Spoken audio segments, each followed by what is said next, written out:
kesempatan bagi kita. Kalau disuruh taat, jangan susah. Sebab itu privilege Anda dan saya. Kalau kita respect Christ in us, kalau kita menghormati dan menghargai kasih karunia. Kalau kita bisa menghargai diri kita, siapa kita hari ini di hadapannya.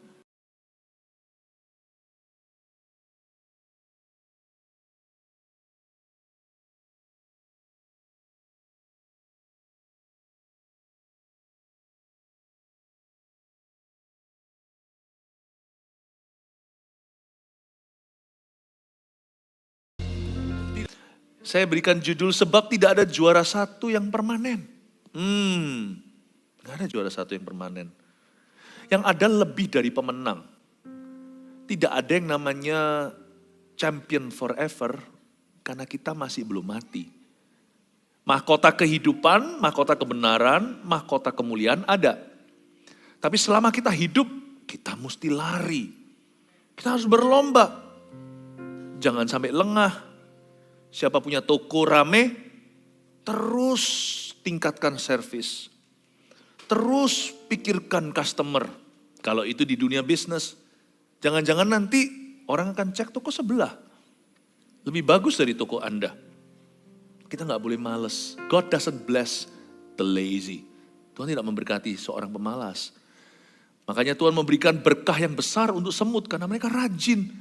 Bukan hanya rajin bekerja, mereka juga rajin koordinasi.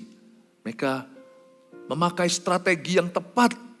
Mengumpulkan makanan di musim panas supaya nanti pada waktu musim dingin mereka tidak perlu keluar rumah. Saya rasa kita perlu mempersiapkan mentalitas kita. Menuju 2023 nanti ini adalah tahun menabur doa. Dan menuai sukacita. Malah saya belum sempat sampaikan ini di GMS Surabaya lagi di kapal induknya. Di Jakarta saya berikan bocoran dulu. 2023 tahun menabur doa dan tahun menuai sukacita. Anda mau nuai? Nabur. Jangan pernah kita itu lengah, namun harus waspada. Baca bersama dengan saya Ibrani pasal yang ke-12. Ayat 12 sampai 15 bunyinya. Sebab itu kuatkanlah tangan yang lemah dan lutut yang goyah.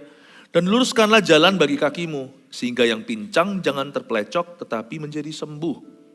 Berusahalah hidup damai dengan semua orang dan kejarlah kekudusan. Sebab tanpa kekudusan tidak seorang pun akan melihat Tuhan. Jagalah supaya jangan ada seorang pun menjauhkan diri dari kasih karunia Allah. Agar jangan tumbuh akar yang pahit yang menimbulkan kerusuhan dan yang mencemarkan banyak orang. Janganlah ada orang yang menjadi cabul atau yang mempunyai nafsu yang rendah seperti Esau. Yang menjual hak kesulungannya untuk sepiring makanan. Sebab kamu tahu bahwa kemudian ketika ia hendak menerima berkat itu, ia ditolak. Sebab ia tidak beroleh kesempatan untuk memperbaiki kesalahannya. Sekalipun ia mencarinya dengan mencucurkan air mata. Katakan amin. Tidak ada juara satu yang permanen dalam kerajaan sorga. Selama kita masih hidup ini, kita harus waspada. Di ayat 12 terjadi kekendoran. Begini biasanya kekendoran itu terjadi. Ketika kita tidak merasakannya, perlahan-lahan kita mengalami erosi. Dan biasanya yang digerus dulu adalah kerohanian. Lihat ya, segala sesuatu sebelum menjadi tidak tertolong lagi atau beyond repair, tidak bisa lagi dibenarkan atau titik tidak kembali, selalu dimulai dengan penurunan rohani. Turun mesin itu permulaan mogoknya mobil. Yang lainnya hanya aksesori. Sebab itu kuatkanlah tangan yang lemah. Dan lutut yang goyah. Tangan yang lemah, kuatkanlah tangan yang lemah. Berarti tangannya sudah mulai lemah, butuh dikuatkan. Ini bicara tentang kerajinan yang mulai kendor perlahan-lahan. Kenapa kerajinan mulai kendor? Kita dapat penjelasan di belahan kalimat berikutnya. Sebab itu kuatkanlah tangan yang lemah dan lutut yang goyah. Biasanya dimulai dengan kehidupan doa yang mulai bolong-bolong. Kalau Anda melihat suami Anda mulai jarang berdoa, waspadalah. Memang belum apa-apa sih, belum kanker stadium 2, belum kanker stadium 3, tapi itu sudah jenis kanker rohani yang mulai terjadi. Karena orang yang sudah bisa kompromi dengan Tuhannya, dia akan bisa kompromi apa saja. Jangan cepat-cepat, jangan kita nggak perlu panik. Kamu nggak doa ya? Wah, abis ini kamu selingkuh. Nggak usah begitu. Nggak usah. Tapi alangkah baiknya kita saling mendorong dan menguatkan. Menjelang hari Tuhan, jangan jauhi pertemuan. Khususnya berjumpa dengan Kristus setiap hari. Jikalau anak Anda mulai kendor ke gereja, Anda mesti hati-hati. Memang belum sampai lompat ke narkoba, tapi itu permulaan. Permulaan daripada segala kemunduran dalam hidupnya nanti. Sekalipun dia karena kerjaan misalnya, tapi hidup itu kan mesti seimbang. Buat apa kita memperoleh seluruh dunia, tapi akhirnya kehidupan itu sendiri ambruk. Kita punya banyak uang, tapi gak bahagia rumah tangganya. Karena bahagia rumah tangga tidak tergantung materi. Tergantung pria yang takut akan Allah. Tergantung juga wanita yang takut akan Tuhan. Jangan sampai kita senang loh melihat ada satu sisi hidup kita itu maju pesat. Tapi kalau kita mau lihat sesungguhnya laboratorium yang bisa dipercaya adalah kehidupan doa. Kalau kehidupan doa kita tuh mulai kendor, biasanya disitulah permulaan iblis bekerja. Sebab itu kuatkanlah tangan yang lemah dan lutut yang goyah. Kehidupan doa, itulah lambang di sini lutut yang goyah. Lututnya sudah goyang. Ini bukan bicara soal olahraga itu terbatas sifatnya. Ini olah roh. Ini kehidupan rohani yang dituliskan oleh penulis kitab Ibrani. Kamu harus kuatkan tangan yang lemah. Kalau kamu mulai tidak rajin lagi, mulai malas, mulai kompromi dan beralasan, jangan-jangan lututmu mulai goyah. Bukan disuruh pergi periksa ke dokter lutut kalau lututnya gak apa-apa secara jasmani. Tapi mulailah introspeksi apakah kehidupan doamu sudah kehabisan kasih mula-mula. Udah gak seperti biasanya. Kehidupan ibadah kan kelihatan juga. Hari Minggu mulai gimana gitu. Sudah gak ada lagi church culture yang benar. Gak ada lagi kebudayaan ke gereja, itu gak ada. Memang betul gereja itu bukanlah jawaban satu-satunya. Tetapi gereja juga bisa menjadi barometernya. Mulai kelihatan, biasanya orang mulai kendor gitu, lihat nanti ya mulai ngilang. Ini menjelang hari Tuhan, kita harus waspada dan berjaga-jaga. Dan luruskanlah jalan bagi kakimu ayat 13. Sehingga yang pincang jangan terpelecok, tetapi menjadi sembuh. Kalau kakinya jalan bagi kakinya disuruh, kalau luruskan jalan bagi kakimu berarti jalannya mulai bengkok dong. Di sini masuk yang namanya kompromi-kompromi moralitas yang terjadi. Sehingga yang pincang jangan terpelecok tetapi menjadi sembuh. Kalau kita itu merasa diri sudah kuat, tuh hati-hati. Orang yang merasa diri sudah rohani itu bahaya. Dan paling bahaya itu pendeta dan pengkhotbah. Dan kita diajari untuk mawas diri. Jangan berpikir yang muluk-muluk. Ikut Tuhan itu dalam perkara sederhana. Supaya jangan kamu terpelecok, tetapi supaya kamu jadi sembuh. Biasanya orang yang lututnya mulai goyah, kehidupan doanya mulai tidak teratur, maka kerajinannya pun akan kelihatan. Dan kerajinannya kelihatan, jalannya pun mulai bengkok. Anda akan lihat ya, dulu orang itu anti begitu. Tetapi sekarang mulai oke. Ada perubahan-perubahan. Dulu jalannya lurus, sekarang ada banyak jalan tikus. Kakinya mulai terpelecok. Ini bukan kesleo, ini bukan kaki yang terkilir. Ini jalan hidupnya mulai tidak benar di mata Allah. Jalan hidupnya itu loh, mulai lika-liku. Anda kan mulai lihat ya, kalau orang kalau ditanya lalu bisa beralasan, enggak kok begini-begini, begitu. Dia bisa bohong kecil-kecil, itu pratanda dia sudah mengalami kemunduran rohani. Dan biasanya itu sebagai alarm, harusnya menyadarkan kita dan orang-orang di sekeliling orang itu untuk sungguh-sungguh mendoakan, paling tidak mengingatkan dia. Hati-hati loh, kamu mulai berubah, bersyukurlah. Kalau masih ada orang-orang yang mengingatkan Anda ketika Anda berubah, memang seperti puyer yang pahit, tidak enak, dan seperti antibiotik. Mana ada antibiotik itu dijilat-jilat, Apalagi orang yang gak gampang minum kapsul. Aduh, makan pil kayak gitu itu rasanya mau muntah. Kalau saya sih gak masalah, tapi tetap kan gak saya jilat-jilat. Itu kan bukan permen, bukan manis-manis buat saya. Orang yang mengatakan kepada Anda, kamu mulai berubah, jangan cepat-cepat defensif. Saya sendiri alami, jemaat. Kita semua itu perlu orang-orang begitu. Bersyukurlah kalau sekeliling kita itu orang-orang yang mengingatkan. Makanya itu janganlah kelilingi dirimu dengan orang-orang klub malam. Karena mereka hanyalah fair weather friends.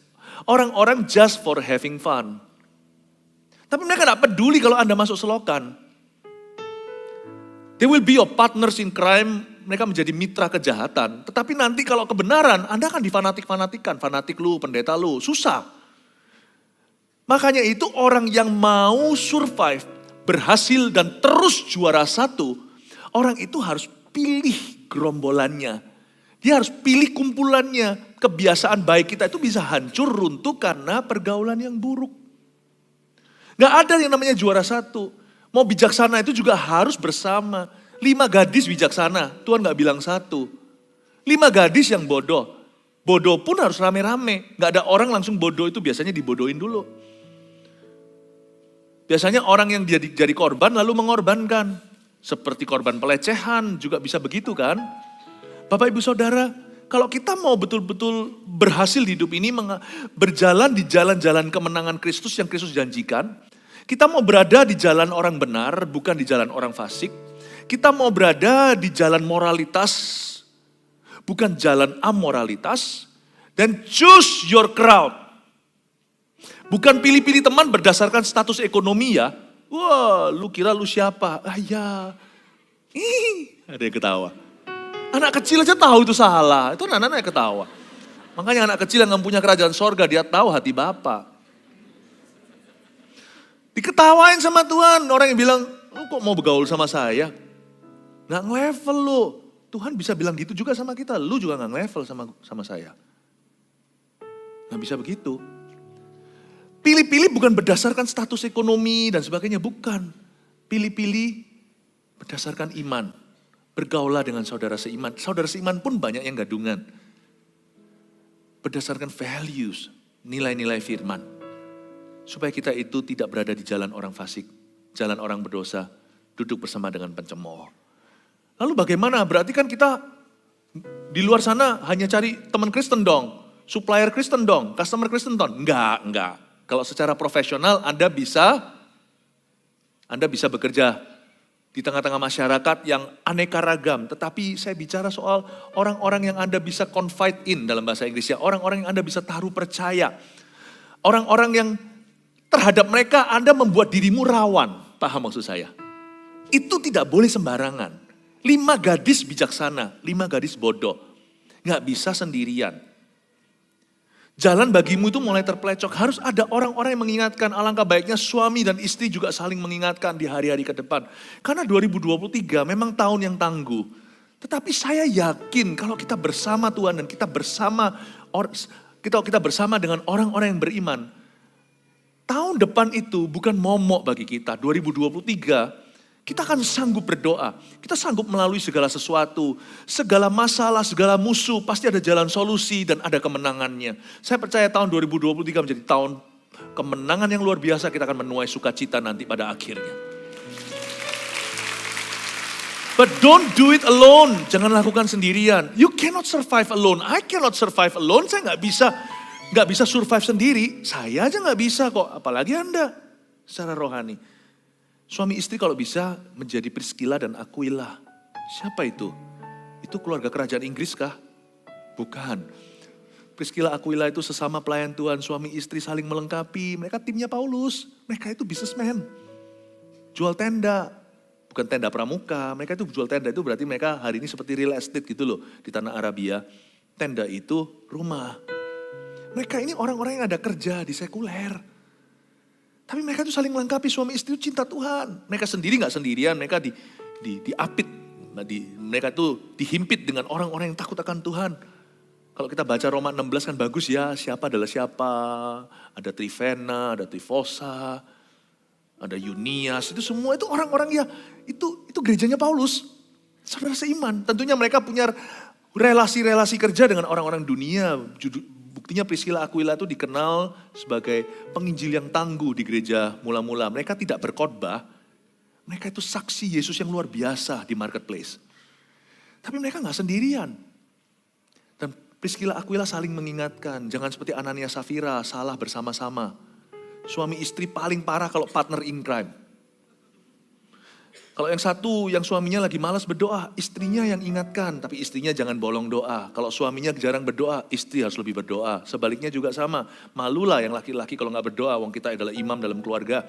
Harusnya kita ini doanya lebih banyak dari istri dan anak. Harusnya begitu, itu tantangan saya buat saya. Saya tantang seluruh jemaat, like father, like son, seperti bapak-bapak rohanimu, Anda harus jadi begitu. Bukankah guru akan mengajar muridnya, murid akan menjadi seperti gurunya. Kalau kami mengajari Anda di dalam gereja ini memberi makan, berarti Anda harus seperti kami. Hamba-hamba Tuhan yang memimpinmu ini semua laki-laki, pria-pria. Kami dan keluarga kami. Saya punya satu prinsip yang saya tekankan hari ini. Saya harus berdoa lebih daripada istri dan anak-anak saya. Seharusnya gitu. Bukan yang jadi pendoa syafaat itu yang ibu-ibu. Bukan, maaf ya, yang ibu-ibu. Bukan menolak Anda, bukan. Anda justru harus terima kasih sama saya. Bukankah Anda kepingin saya khotbahkan begini, supaya suaminya semua maju. Ayo ngaku, bukannya Anda yang SMS saya, beritahu, ayo beritahu suamiku. Standar di gereja Mawar Sharon jelas. 2023 tahun doa, menabur doa, yang nabur dulu cowok. Kalau ada konser doa yang datang, laki-lakinya duluan yang masuk ke dalam. Laki-lakinya lebih sama banyaknya dengan wanitanya. Bukan, sorry sekali lagi, bukan ibu-ibu semuanya. Ibu kita Kartini, satu Kartono di sana. Saya harap kita semuanya bangkit, laki-laki terutama. Gimana kita mau ajari our sons kalau gitu, kalau kita nggak bangkit? Gimana anak cowok kita bisa punya patron dalam hidup ini? Kalau dia nggak lihat papa, percayalah, anak cowok nggak mempan sama mama. Dia harus lihat papa. Anak cewek, dia harus lihat patron kan, seperti apa. Masa depan anak perempuan itu di teladan papanya. Karena nanti dia pilih laki-laki yang gimana dan sebagainya itu nanti akan ambil cetakan ayahnya. Bapak ibu saudara, saya ajak kita untuk mengerti ini. Kalau kita sudah ada di depan, kita harus berlari. Dan kita mesti berdoa, jangan terpelecok, tetapi menjadi sembuh. Orang yang kehidupan doanya mulai kendor segalanya, biasanya dia bukan jadi sembuh. Dia menyakiti kanan kiri. Kita baca sekarang ayat-ayat berikutnya ya. Di ayat yang ke-14. Berusahalah hidup damai dengan semua orang dan kejarlah kekudusan. Sebab tanpa kekudusan tidak seorang pun akan melihat Tuhan. Sebab tidak ada juara satu yang permanen kan.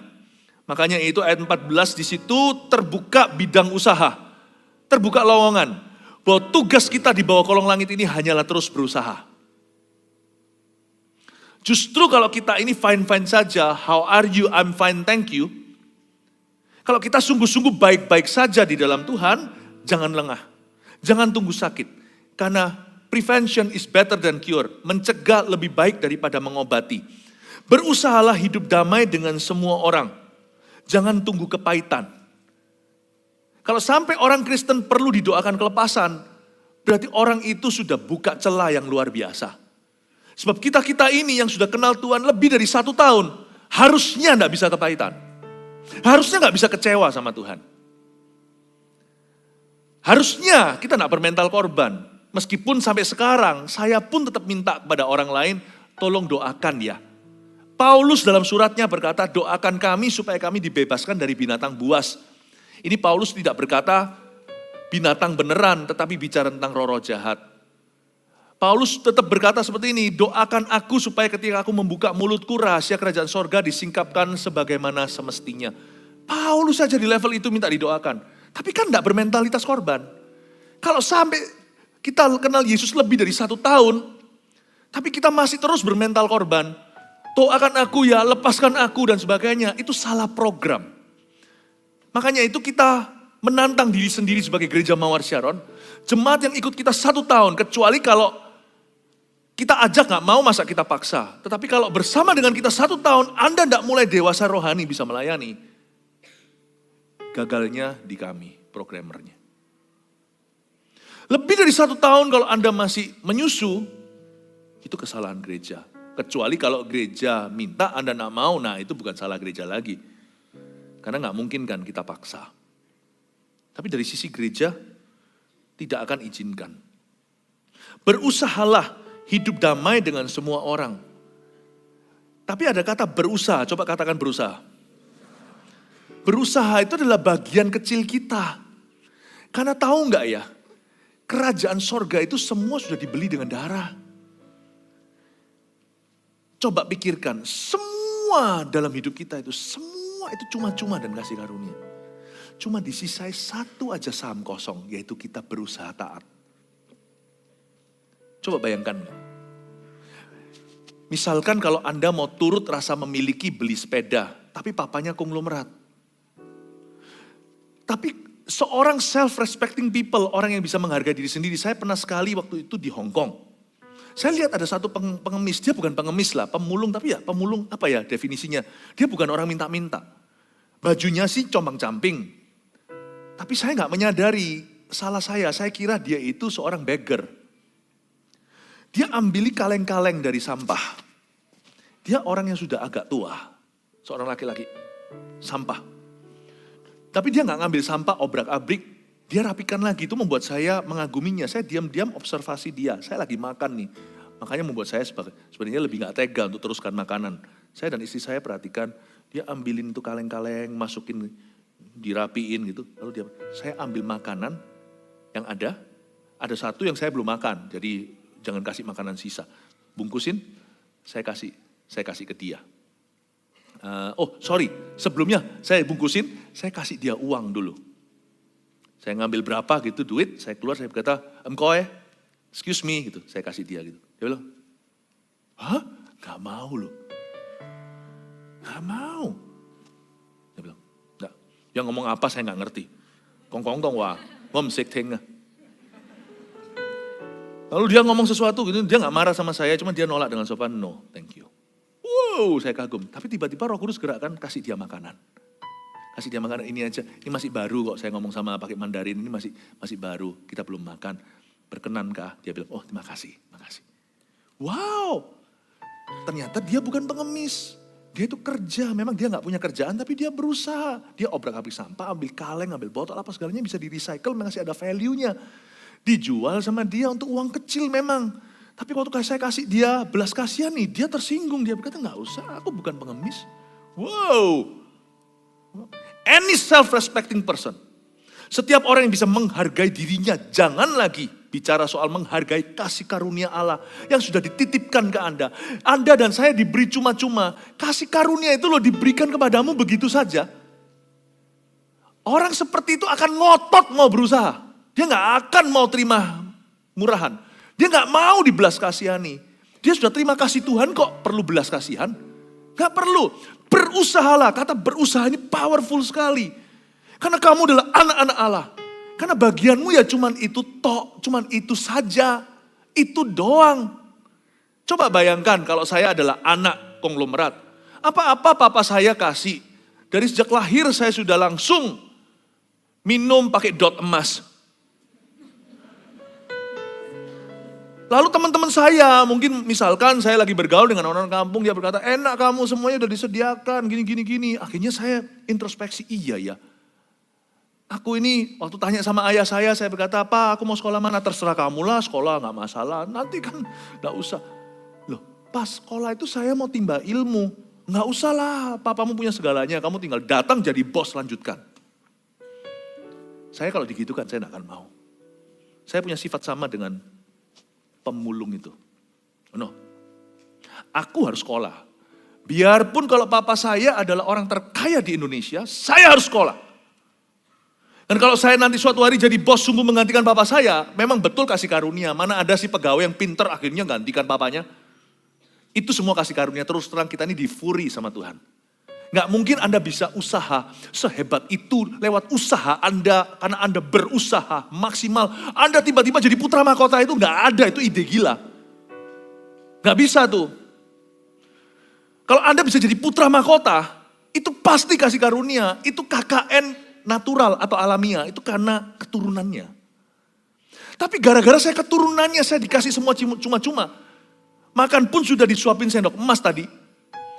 Tapi karena saya punya harga diri, please ya, aku punya harga diri. Saya lihat di kaca, saya memang anaknya papa, tapi saya ini punya harga diri. Kalau saya suatu hari jadi bos, memang betul itu kasih karunia sebagai putra mahkota. Saya pastikan bahwa saya itu bukan takut sama saya karena saya adalah pangeran mahkota. Tapi karena saya memang worthy to be up there. Karena saya bisa memahami mereka, saya bisa tahu mereka. Karena saya memang bisa paham dunia mereka, saya bisa jadi leader mereka. Saya pasti berusaha. Saya gak akan mau. Terus suatu hari waktu kecil, papa saya mau belikan sepeda. Sepeda mining, kring gitu ya. Lalu semua udah dibeliin, gampang, tinggal beliin. Mau berapa? Selusin, mau beli pabriknya. Saya bilang enggak. Aku mau beli satu untuk aku tunggangi. Karena aku butuhnya satu, kaki cuma 2. Kecuali kalau saya memang jago sirkus, bisa lompat-lompat sepeda 12, gak apa-apa. Saya akan ambil celengan babi itu, saya akan pecahkan semua. Meskipun hasilnya itu gak seberapa. Saya bilang, sisanya papa belikan, tapi aku juga mau berusaha.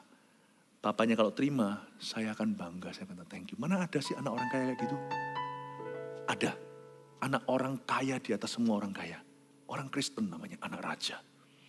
Kita harus punya sifat bangsawan seperti itu. Jangan mau dibeli semuanya, everything dikasih. Meskipun memang betul bukan karena gagah perkasa kita. Semua itu diberi cuma-cuma iya. Malah justru kita tahu diri dong kalau Tuhan sudah beli dengan darah. Namanya bagian usaha kita itu jangan ditawar lagi. Itu bagian kecil, itu saham kosong kita. Berikan pada Tuhan. Kalau Anda disuruh Tuhan taat mengampuni, jangan tawar-menawar. Itu bagian kecilmu. Satu-satunya lowongan yang masih ada untukmu adalah mengampuni. Karena Tuhan tidak bisa mengampuni musuhmu untuk dirimu. Karena yang disakiti adalah diri Anda. Kalau Anda ampuni orang itu, Anda lakukan untuk Tuhan apa yang Tuhan tidak bisa lakukan. Karena bukan Tuhan yang dilukai oleh orang itu. Kalau Anda memuji Tuhan, Anda memberikan kepada Tuhan apa yang Tuhan tidak bisa berikan pada dirinya. Masa Tuhan memuji dirinya sendiri? Tuhan punya segala-galanya. Cuma sisa itu aja loh. Yang bisa Anda lakukan. Dari sisimu disuruh berusaha taat kepadanya. Kalau Tuhan suruh kita jaga kekudusan, itu adalah bagian kita. Kalau Tuhan suruh kita bersyukur dalam segala keadaan, itu bagian kita. Justru ketika keadaan kita terpuruk, ini kesempatan emas ini. Di setiap krisis di dunia ini selalu ada kesempatan. Orang yang bermentalitas kekalahan ketika resesi terjadi, mereka hanya lihat lubang donatnya. Tapi kalau kita bisa melihat bahwa justru di masa-masa susah dunia orang kualitas jadi jarang.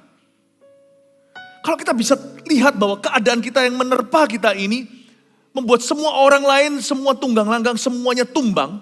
Gak ada yang bersyukur, orang Kristen pun jadi murtad. Ini kesempatan emasku. Karena syukur langka aku berikan kepada Tuhan. Berusahalah, kata berusahalah, powerful. Itu sisa-sisa yang bisa kau lakukan untuk Tuhan. Sisanya semua sudah Tuhan lakukan untukmu. Amin Bapak Ibu Saudara. Makanya kalau disuruh melayani. Kalau Anda melihat ada satu orang tidak punya baju, tidak punya makan, di penjara. Itu kesempatan emasmu untuk berusaha. Lakukan, kasih dia baju, kasih dia makan, kunjungi dia di penjara. Mau tahu kenapa? Karena Yesus berkata waktu aku di penjara, waktu aku telanjang, waktu aku lapar. Kamu tidak kasih aku makan. Atau kamu memberiku pakaian. Itu kesempatan. Karena kita yang hadir di sebelah orang itu. Yesus tidak hadir secara jasmani. Yesus tidak lagi pelayanannya seperti di Galilea dalam daging dan darah seperti kita. Yesus sudah ada di sebelah kanan Allah Bapa. Ini lowongan bagi kita bahwa kitalah yang bisa jamah orang itu. Yesus sudah mati di kayu salib. Siapa yang beritahu dia kalau Yesus sudah mati di kayu salib untuk dia? Siapa yang memberitakan Injil kalau bukan kaki kita? Kalau bukan kita dan mulut kita? Ini kesempatan bagi kita. Kalau disuruh taat jangan susah. Sebab itu privilege Anda dan saya. Kalau kita respect Christ in us, kalau kita menghormati dan menghargai kasih karunia, kalau kita bisa menghargai diri kita, siapa kita hari ini di hadapannya, saya percaya kata berusaha itu tidak susah. Makanya itu orang Kristen salah persepsi yang ngomong begini, susah, taat sama Tuhan itu susah, salah kamu. Taat sama Tuhan itu mudah. Karena cuman itu saja sisanya untuk kita. Aku gak bisa ngampuni istriku. Aku gak bisa ngalah sama suamiku. Masa Tuhan suruh ngalah sama suamimu? Yang nikah sama dia kan dirimu. Apa yang Tuhan seolah tidak bisa lakukan itu Tuhan sisakan dalam hidup ini untuk Anda usaha. Untuk usaha Anda, untuk Anda taati. Amin Bapak Ibu Saudara. Makanya sekarang saya ngerti kenapa Rasul yang paling dikasih Yesus, murid itu namanya Yohanes menulis begini dalam suratnya. Perintah Tuhan itu tidak susah. Itu ayat momok bagi banyak orang Kristen. Buktinya gak populer sampai banyak di antara Anda waktu saya ngomong begini barusan, matanya seperti, oh ya ada ya ayat itu. Hah? Ada? Sampai bengong. Ada. Perintah Tuhan itu tidak sukar.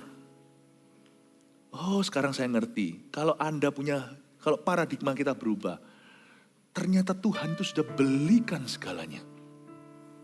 Tuhan, thank you sisakan saham kosong ini yaitu taat untuk aku berusaha. Terima kasih ya Tuhan. Amin Bapak Ibu Saudara. Jadi perintah Tuhan gak jadi momok lagi, gak jadi monster. Malah kita look forward tuh, kita antisipasi, kita malah gak sabar. Ayo perintah apa lagi nextnya? Aku gak sabar nih. Aku gak sabar. Kalau Anda juara 1 terus di sekolah, ya bisa bersyukurlah.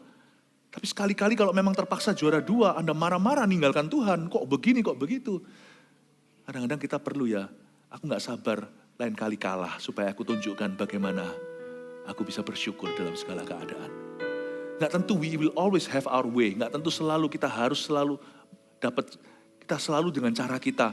Selalu dengan jalan kita. Ya, gak harus begitu. Dan kalau kita gak dapatkan jalan kita gak usah nangis seperti itu.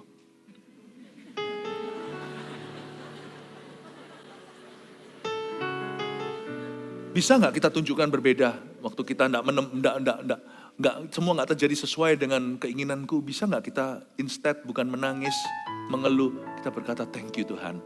Thank you. Sometimes it's good to lose you know. Sometimes it's good to lose. Bukan berdosa ya. Sometimes kadang-kadang ada baiknya kita tuh kalah tender. Gak apa-apa. Kalau belum kalah masih tender, ayo. Usahakan menang, berdoalah sungguhan. Tapi kalau akhirnya kalah tendernya, ya sudah, aduh lewat ini keuntungan. Gak apa-apa, aku jadikan ini tiketku untuk taat dan berusaha bersyukur kepada Tuhan. Cara pandangnya harus berbeda orang Kristen dan anak Tuhan. Amin Bapak Ibu Saudara. Ya, itu yang disebut mental seorang juara. Gak ada juara 1 permanen, mentalnya ada. Next ya, berusahalah hidup damai dengan semua orang. Dan kejarlah kekudusan, sebab tanpa kekudusan tidak seorang pun akan melihat Tuhan. Di ayat ini saya coba kupas, di ayat 14. Pertama dari kata berusaha tadi saya kupas. Lalu berusaha apa? Salah satu yang disebut di sini, berusahalah hidup damai dengan semua orang. Waduh, Pastor Philip, susah berusaha hidup damai dengan orang. Gampang. Kesempatannya banyak, karena di dunia ini banyak orang yang menjengkelkan. Ini ayat paling gampang fulfillment-nya. Berusahalah hidup damai dengan semua orang. Memang susah yang melakukannya, yang melaksanakannya itu bayar harga. Tapi ini kesempatan emas untuk kita itu menjadi juara di mata Allah. Berusahalah hidup damai dengan semua orang loh ya, bukan sebagian orang. Kalau sebagian orang kita semua udah lulus. Karena kita damai dengan sebagian orang, lalu kita tidak damai dengan sebagian lainnya. Tapi kalau kita disuruh damai dengan semua orang, nah itu susah. Dengar baik-baik. Berusaha hidup damai dengan semua orang itu tidak tergantung responnya mereka. Berusaha hidup damai dengan semua orang itu tergantung kita. Paulus itu sangat-sangat masuk akal. Di ayat yang lainnya dia berkata seperti ini. Jikalau itu bergantung padamu, hiduplah damai dengan semua orang. Dia pakai kata jikalau, berarti nggak tentu. Jikalau itu bergantung padamu. Pokoknya dari sisimu jangan salah deh. Kalau orang lain salahi kamu itu lain cerita. Kalau orang lain salahi kamu, kalau kamu sudah benar, kamu jangan jadi salah. Gara-gara disalahi mereka, kamu yang sudah benar jadi salah nih. Kamu harus jaga hati dengan segala waspada. Supaya kehidupan Kristus terus mengalir di dalamnya. Nah kalau saya suruh berdamai dengan semua orang, enggak semua orang mau berdamai dengan saya loh gimana. Minimal kalau kita punya respon-respon itu menyenangkan Tuhan. Misalkan orang itu gak mau damai dengan kita. Atau kita sama sekali gak salah, kita disalahi melulu sama orang itu. Karena di dunia ini ada dosa fitnah, di dunia ini ada dosa-dosa lainnya, di mana orang itu merugikan kita. Orang kadang-kadang gak peduli loh, ini dunia memang sudah zaman edan. Orang punya istri aja, udah punya istri masih mau direbut. Dahulu waktu saya masih single, waktu masih kita dengan teman-teman, ada teman saya, teman loh ini ke gereja. Dia punya prinsip hidup begini, bayangin. Padahal dia masih muda. Dia berkata gini, gak peduli kalau udah kawin, yang penting true love, dia bilang. Aku gak peduli kalau dia orang itu sudah punya suami. Kalau aku suka dia, gue ambil asal mau sama mau. Gila gak? Terus saya bilang sama dia, lu ngapain lu ke gereja kalau gitu? Ya cari cowok, dia bilang. Saya beritahu di dunia ini ada orang yang benar-benar gak masuk akal. Makanya itu di dalam Injil Yesus, Markus dikatakan beritakan Injil kepada segala makhluk. Itu bukan suruh beritakan Injil kepada Blacky. Karena ada orang-orang tertentu yang memang gak kayak manusia. Ada orang-orang tertentu itu kayak monster. Tidak ada nuraninya atau mati hati nuraninya. Ini bayangin anak muda loh waktu itu. Sudah akhlaknya rusak begitu. Bagaimana nanti kalau dia sudah dewasa? Untungnya saya nggak terlalu dekat, saya nggak ngerti sekarang dia hidupnya gimana. Dengar baik-baik, di masyarakat ini ada momok-momok, ada monster-monster yang nggak masuk akal. Jangan-jangan monsternya ada di sini. Bagaimana berdamai dengan orang-orang seperti itu? Bapak, Ibu, Saudara, respon kita, kepahitan bukanlah yang Tuhan inginkan. Marah membalas kejahatan dengan kejahatan bukanlah kehendak Tuhan. Kalau ada orang yang merongrong keluargamu, jagai hak milikmu. Kalau itu suamimu atau istrimu, jagai sungguh-sungguh. Doakan, sadarkan, minta bantuan. Orang-orang yang bisa dipercaya oleh keluarga itu untuk memberitahu, ingatkan pasangannya yang mulai tidak setia. Misalkan. Tetapi gak perlu Anda jadi kepahitan. Gak perlu Anda jadi orang yang akhirnya kesetanan. Respon kita itu menentukan. Yang pasti yang pertama kita harus ampuni. Pastor Philip, susah kalau ada orang yang merugikan saya ampuni. Orang itu makan duit saya, larikan gitu aja 3 miliar. Kalau bisa di rewind, diputar kembali, kita introspeksi kenapa kok bisa dia larikan uang segitu. Supaya kita tidak lagi jatuh di lubang yang sama. Kita tolong dikasih marker lubang itu supaya lain kali kita familiar. Tapi kalau sudah kejadian, apa boleh buat? Anda mau marah kesetanan 3 miliar enggak kembali. Saran saya adalah, do yourself a good favor. Lakukan kebaikan kepada dirimu sendiri. Ampuni orang itu supaya Anda jangan kepahitan. Ampuni dia di dalam nama Yesus. Dan berdoa minta mujizat boleh supaya uang Anda dikembalikan. Kalau Tuhan bisa sadarkan, Tuhan mampu tentunya. Tapi tidak usah menunggu orang itu. Anda bekerja baik-baik, move on dari apa yang kerugian di belakang. Kalau Anda terlibat hutang piutang, sekarang mulai cicil pelan-pelan, minta Tuhan berkati pekerjaan Anda. Sambil bonusnya kita nantikan, siapa tahu orang itu tiba-tiba disadarkan dan mengembalikan. Yang penting di sini adalah Anda memikirkan respon Anda seperti apa supaya Anda tidak terbelakang. Supaya Anda selalu berada di depan rencana Tuhan, selalu jadi juara pertama, selalu ahead. Respon seperti apa yang akan menguntungkan aku in the long run daripada yang merugikan saya. Kalau sekarang saya kepahitan, saya lumpuh. Orang itu salah. Memang dia yang salah sih. Aku bodoh, aku enggak salah. Aku bodoh, tapi aku sekarang jadi pinter. Tapi udah terlambat, nasi udah jadi bubur.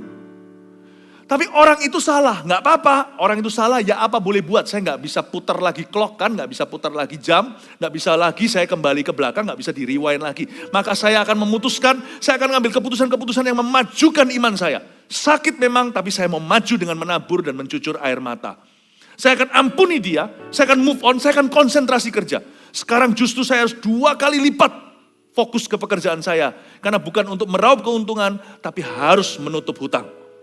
Lihat nanti ya, kalau tidak Tuhan berkati orang seperti ini. Orang seperti ini memang sempat dikalahkan. Ngalah pun rasa seperti dia kalah. Tapi kalau orang itu meresponi Tuhan dengan benar, orang itu champion di mata Tuhan. Masih ada janji yang terdahulu akan menjadi terkemudian akan jadi terdahulu. 5 tahun lagi, nggak usah 5, kadang-kadang mungkin 3 tahun lagi. Anda lihat orang yang larikan uangmu, hidupnya mungkin terpuruk. Anda lihat nanti semua kehilangan Anda dikembalikan oleh Tuhan. is no champion, tidak ada juara satu yang permanen. Yang ada adalah paradigma kita yang diperbaharui oleh firman. Bapak Ibu Saudara, 2023 akan banyak lika-likunya. Jemaat terkasih, akan ada susahnya juga. Tapi orang yang meresponi Tuhan, dia akan selalu ada di depan dalam rencana Allah. Stay ahead. Ngomong sama kanan kirinya, ayo tetap di depan. Amin. Berusahalah untuk hidup damai dengan semua orang. Responmu harus benar. Dan kejarlah kekudusan, sebab tanpa kekudusan tidak seorang pun akan melihat Tuhan. Kejarlah kekudusan. Coba katakan kejarlah kekudusan. Tunggu ya. Kekudusan emangnya kemana ya kok mau dikejar ya? Kok kita baca ayat kadang-kadang kita kurang kritis sih. Kejarlah kekudusan. Kenapa harus dikejar? Bukannya kita sudah dibasuh dengan darah Yesus. Jadi kita sudah dinamakan orang-orang kudus. Di dalam Alkitab, dalam bahasa Inggrisnya kita disebut the saints. Orang-orang kudus. Jangan lupa ya, itu status. Orang-orang kudus, itu status. Tapi orang kudus pun bisa jatuh loh di hidup ini. Kejarlah kekudusan itu bukan kejar status. Anda tidak diminta mati di kayu salib untuk menebus dosamu sendiri. Itu sudah Tuhan amankan di Kalvari. Coba Anda lihat kalau ada anak Tuhan yang pernah sungguh-sungguh terima Yesus dibaptis lalu dia murtad. Saya pernah berkali-kali karena saya pendeta, saya melihat beginian. Beberapa di antaranya kembali ke Tuhan di akhir hidupnya. Tuhan terima kembali enggak? Terima. Waktu terima kembali dibaptis lagi enggak? Enggak. Waktu terima kembali, gimana? Dia bertobat aja, dia enggak perlu ngulang lagi, terima Yesus lagi dan sebagainya. Emangnya Tuhan itu suka datang pergi? Statusnya tetap, tapi kehidupannya enggak sesuai dengan statusnya. Maka banyak yang terampok, tercuri, terbunuh, terbinasakan dalam rencana Allah atas hidupnya. Gara-gara dia buka celah, setan hajar dia. Jadi orang seperti itu, kalau dia berhasil pada akhir hidupnya bertobat seperti Simpson, dia masih bisa mengalami kebaikan Tuhan, tetapi dia nggak bisa hidup untuk melihatnya lagi. Kehilangan upah istilahnya. Statusnya tetap. Saya jelaskan antara status dengan kejarlah kekudusan. Saya jelaskan antara orang kudus dan kekudusan yang harus dikejarnya. Listen very well. Orang yang seperti itu bertobat, dia tetap diterima sama Tuhan. Tetapi ada sesuatu yang tercuri dari kehidupannya yang tidak bisa kembali. Tuhan ampuni nggak tiba-tiba langsung dia jadi sembuh serta-merta, nggak tentu. Atau tiba-tiba dia jadi muda lagi. Kalau dia bertobatnya umur 78, nggak tiba-tiba dia jadi 38. Ada hal-hal yang hangus. Makanya itu di sini ayat ini menjelaskan kepada kita, ada berkat yang Tuhan memang kasih kepada orang-orang yang bukan punya status kudus. Tapi orang yang jaga kekudusan. They are blessing reserved only for the pure. Pertahankan ini di 2023. Tangkap ya Bapak Ibu Saudara. Memang ada berkatnya orang bertobat. Ada berkatnya orang yang repentant. Ada berkat pemulihan. Menurut saya pencegahan lebih baik. Berkat kekudusan lebih baik daripada berkat pemulihan. Karena itu berkat yang orisinil dari Tuhan. Misalnya kalau mobil Anda original dari Jepang lalu ada spare partnya yang rusak segala, Anda ganti yang lain. Contohnya seperti itu. Atau jam tangan mahal Anda lalu ada bagian apanya yang putus, itu nanti sudah beda. Tetap gimana pun juga yang langsung dari pabriknya itu yang terbaik. Bapak Ibu Saudara juga dengarkan ini dan kita perhatikan dengan seksama. Saya bernubuat dalam nama Yesus tahun depan akan ada berkat for the pure. Blessed are the pure for they shall see God. Diberkatilah mereka yang murni hatinya karena mereka akan melihat Tuhan. Kata melihat Tuhan itu bukan mati loh, aku gak mau melihat Tuhan. Kata melihat Tuhan di sana itu you shall see. A dimension of God's work, ada satu dimensi pekerjaan Allah yang Tuhan tidak kasih kepada orang yang repentant sekalipun. Orang yang bertobat, orang yang dipulihkan, orang yang dikasih kesempatan kedua, Tuhan tidak kasih. Kalau Anda punya nasi sudah jadi bubur, bersyukur. Bubur juga bisa dimakan. Tapi nasi Anda pertahankan. Jangan sampai kalau Anda diberi Tuhan plan A, Anda jaga. Ada berkat tertentu yang Tuhan simpan hanya untuk orang yang murni hatinya. Nah, dengan catatan ini, maka kita harus mengejar kekudusan. Kenapa mengejar kekudusan, Bapak Ibu Saudara? Karena semua orang setiap kita bisa jatuh. Gak ada orang yang pernah mencapai titik aman kalau soal kekudusan. Misalkan, orang ini sudah Kristen 40 tahun, so what? Dibutuhkan 4 menit untuk jatuh. Berarti kalau kita lagi gak jatuh, lagi fine-fine saja, jangan lengah, jangan merasa diri kebal dosa. Larilah lebih kencang kalau sudah di depan Bapak Ibu Saudara.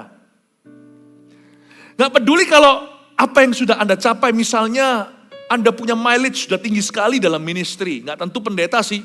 Wah, Anda sudah kemana-mana di marketplace, Anda sampai orang-orang di tempat kerja aja semua udah berkata pendeta loh. Pendeta itu padahal Anda pengusaha. Hati-hati. Justru nama Tuhan kalau dilekatkan pada Anda, lari lebih kencang dari dosa, lari lebih cepat ke Tuhan. Jangan tunggu ada dosa baru lari. Gak ada dosa, larilah ke Tuhan. Kalau saya lari kencang dalam hidup ini karena saya mengejar Kristus, bukan karena saya dikejar hantu. Banyak orang itu sudah hilang visi Kristus di hidupnya, jadi dia pelan-pelan jalan. Karena dia merasa, aku sudah tahu Alkitab. Aku sudah berpengetahuan firman. Aku udah pelayanan banyak. Mileage-ku tinggi, jam terbangnya. Bahkan aku doa orang sembuh. Peduli amat kalau orang mati bangkit. Dibutuhkan next step untuk jatuh kok. Karena itu harus kejar kekudusan. Kekudusan itu tidak pernah ada titik rasa, titik aman. Gak ada orang berkata, aku sudah melewati MSJ 1. Aku udah masuk ke CG training. Aku sekarang sudah pemimpin. Aku sudah coach, sudah TL, aku sudah pendeta. Bahkan aku sudah berdoa, sudah terjadi KKR, sudah membawa ratusan ribuan orang pada Tuhan dan sebagainya. Gak ada titik aman. Sebab kita semua di lembaran yang sama. Kalau soal kekudusan kita di garis start semua. Karena it takes only today or tomorrow for us to fall. Dibutuhkan cuma hari ini atau besok langkah yang salah untuk kita jatuh. 2023 tidak ada titik aman. Yang tidak berdoa akan jatuh. Catat itu. Camkan di hatimu. Tapi suamiku ini alim kok. Percayalah, bangunlah mesbah keluarga. Anda pernah lihat orang yang alim rusak? Tapi kami ini udah menikah 30 tahun. Trust me, Satan don't care. Setan gak peduli. Amin. Kejarlah kekudusan, jadi jelas sekali. Kita semua diberi satu tanggung jawab di bawah kolong langit ini. Sebab tidak ada kekudusan, tidak seorang pun akan melihat Tuhan. Bahwa kita semuanya harus waspada dan berjaga-jaga. Mari saja kita letakkan tangan di dada kita seperti ini. Tuhan, kami kosongkan diri kami saat ini Tuhan. Kami mau belajar lagi. Kami mau dimuridkan. Kami mau mulai dari nol di dalam hati kami dengan Tuhan. Ajari kami, koreksi kami. We want to be teachable. Kami mau mudah diajari. Dalam segala bidang kami tidak mau menjadi terbelakang nanti. Kami yang sudah jadi terdahulu, biar kami tetap menjadi terdahulu. Ya Tuhan, kalau kami sudah ada di depan, kami justru harus waspada dan lari lebih kencang. Berikan kepada kami roh yang gigih, roh yang rajin, roh yang giat. Beri kami semangat. Agar kami nanti ya Tuhan menjelang tutup tahun ini kami evaluasi, buat resolusi tahun depan kami mau lari. Kami mau lari dalam segala kebenaran-Mu. Kami mau lari bersama dengan Tuhan dalam perlombaan iman. Dan kami akan menjadi lebih dari pemenang karena Tuhan beserta dengan kami. Haleluya. Berikan tepuk tangan bagi Tuhan.